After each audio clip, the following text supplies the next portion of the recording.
یو سړی خپلې طلایي له راغی وهو ینوي ان یقوم یصلي من الليل او دا پخی ارادی دی چې د شپې به تهجد کوم فغلبته عیناه حتی اصبح نو سترګې پې زورورې شوې تر دې چې څه شو سهار شو کتب له ما نوا الله به له هغه اجر ورکوي د څه چې اراده کړې ده دې ته ګوره الله اکبر وکان نومه صدقة علیه من ربه او دې چې را کوم خوب وکړو دا د الله د طرف نه په ده صدقه د الله پرېښودی نو خوب یې صدقه شو او اجر ورته معاویه اجر ورته پوره میلاو شو ولې ورته اجر پوره میلاو شو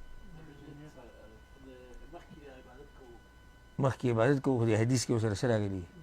نیت یې و رښتینی نیت یې و چې زه به پاسمه د شپې